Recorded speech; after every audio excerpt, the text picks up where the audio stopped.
Hello, Ravi here, and we are going to be looking at my first two platformers that I made in the site, and consequentially my first two featured games. So, you'll notice that this one is considerably smaller than the final game that is available on my page, and the one that was featured. That's because I just logged in one day, and saw a new creator, and decided to mess around with it, so I created this, published it, I then created V2, published that, and then V3, where I just sort of tacked stuff onto the playfield and expanded it as I went along, without really any sort of thinking about the progression or how things would work or any of that. So, the final result is this monstrosity right here. And just look at this map and try and figure out like the path you're roughly supposed to take. I can zoom in a bit, and it's snakes everywhere in it, so you go through here, you collect a key, you go back down here, get a jetpack, which lets you go up here, get a key, and then after that, with no indication, you have to go this way to get a key, and then you have to go all the way back over here, which then lets you progress to the end of the game. And there's not really like very good signposting. The little bits that are there aren't very good. So for example, you see this like locked door here, so you collect this key and you're thinking, oh, I should go through the door that corresponds to the key I just picked up.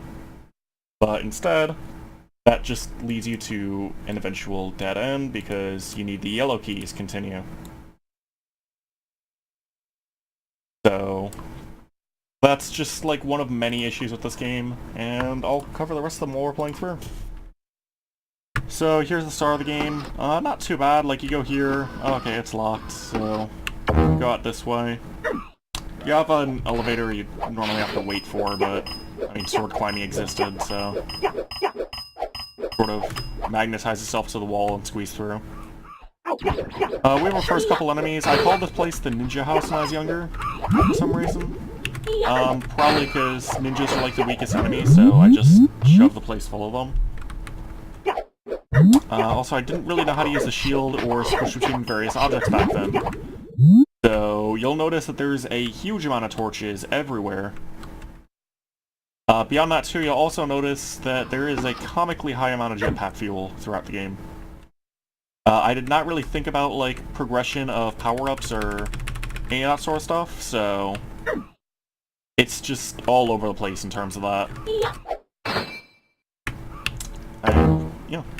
So, we continue through here, we got the blue key, so that lets us go to the blue door we saw earlier. You'll notice the missing back wall there. That's a fun one to catch. There's torch number 2. There's gonna be more of those.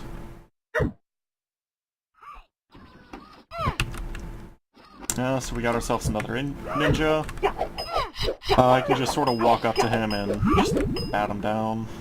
Ninjas were a lot less threatening back then. So we got our jetpack, which lets us escape this cave. So all well and good. We get another torch, more jetpack fuel. It's not like we already had a nigh infinite amount already. We get our green key, get some health. The enemy here just sort of falls into the pit and just does not do anything useful. It's just completely pointless. You never go back down there. We also have a pointless grapple here, as if we're going to use that. Because there's like not much energy for it throughout the game, and we already have the jetpack, so either way we have a bunch of gun ammo around as well, and if you go down into it and whatnot, you'll notice there's a gun. I at least knew to give power-ups and weapons for going off the beaten trail, which I guess is good. So we can kill this Thor over here, or not Thor. Thug, whatever they're called. Got our gold key. And we could continue for progress, but there is a secret area in the game. You were intended to go and wait for all these, but you have 9 limited jetpack fuel, so you can just sort of jet up to it. But there's like a little sky area up here that gets you more jetpack fuel, railgun, and if you go further up, there's some extra health and some grenades you can grab. You don't really need any of that. In fact, you don't really need the hundreds upon hundreds of ammo that you have in this game.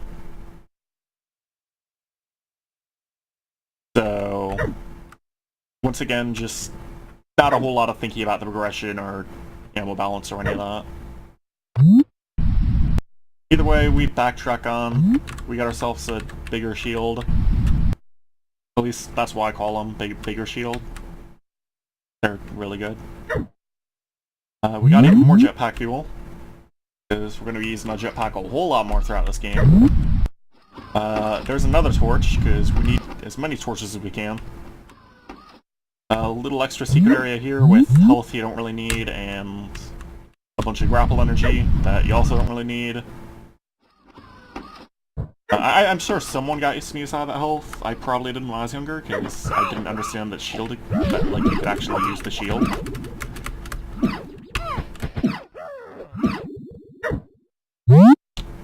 So either way, we go kill just a line of ninjas that get in each other's way. We have some more missing back walls. We have a little dark water section. There's a couple of these throughout the series. You can get a hidden health pack, or sort of hidden health pack there. Can't really tell how to get in there from radar, but you can sort of intuit it. Here's a power glove. I thought they were only useful for illuminating the water. I did not know you could control enemies with them, or move stuff around with it. Either way, we got a little platforming section that's just trivialized by the jetpack. I don't know what I was doing here. I don't even know what I was thinking. I probably wasn't thinking. So, yeah, we're now at the boss fights, or quote-unquote boss fights. Like I said, I didn't really know how to use the shield, so Snarlies and Thors were super threatening sounding to me. Of course, we have the railgun, and they're no threat. We can just sort of knock them away and two-shot them. So, here's the last couple crystals, and then after that, our game is complete. And we can move on to the second game in the series. So, I noticed that the original Grand Quest was giving out loads and loads of views, and that it was on the featured games page. So I thought the next thing I should do was go and create a sequel to it. So here it is. There's quite a few improvements and quite a few similar problems to it. The direction, like signposting, is marginally better, but still not great. You still have to go back and forth repeatedly between places. Power-up progression is better, but still not very good. Enemy placement's better, still not very good. It's just me sort of slowly, like, learning and slowly putting more thought into making stuff. So, either way, let's begin.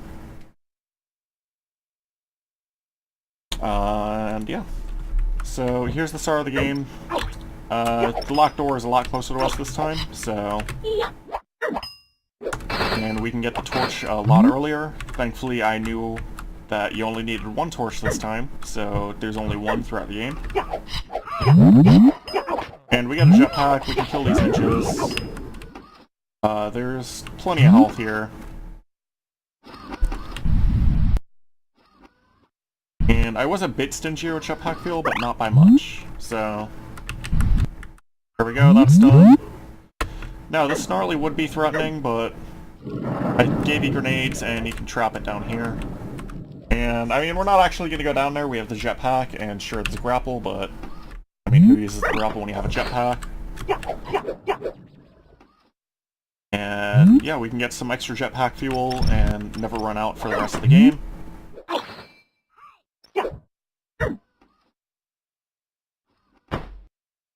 I do like the thug on top of the trees, actually. It's surprisingly amusing to fight. And now we have a little cave system here. You can try and continue along, but you'll just be stopped by a yellow door. So you head down into the cave, go to the side, and you'll get a key. Only hint of that being there is the radar, of course, because you can't really see anything unless you mash X to get your little strobe light going.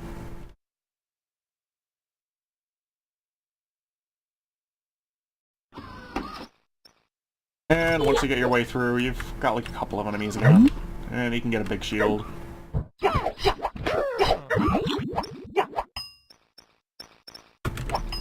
Yeah, this section is actually kind of useless to go into at this point since we have the key. I mean, you can get grenades early, but you already have enough grenades to kill pretty much anything you need. You can get some health and crystal, but I mean, you gotta get those again at some point anyway, so... Either way, let's head on back, basically, to the earlier section. And yeah, so what you have to do is you have to go across here and go and complete this section here.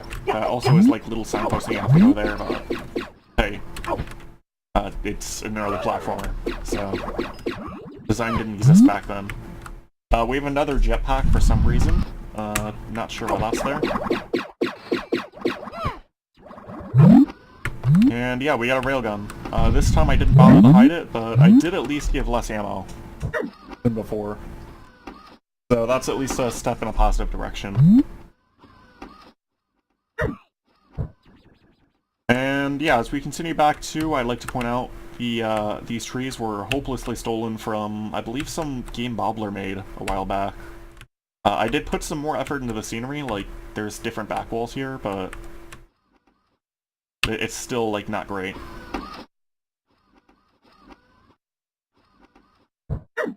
So either way, we can continue along. We got our final couple enemies.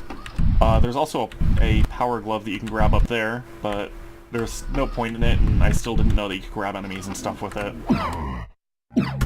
So we kill the last couple of Thors, and we can get ourselves the final crystal and complete the game. Overall, I'd say that this is probably the stronger of the two, but they're both early platformers. They both suffer from just a number of issues and poor balancing, uninteresting enemy placement, just nothing really exciting with them, or interesting in general. So yeah, that's about it.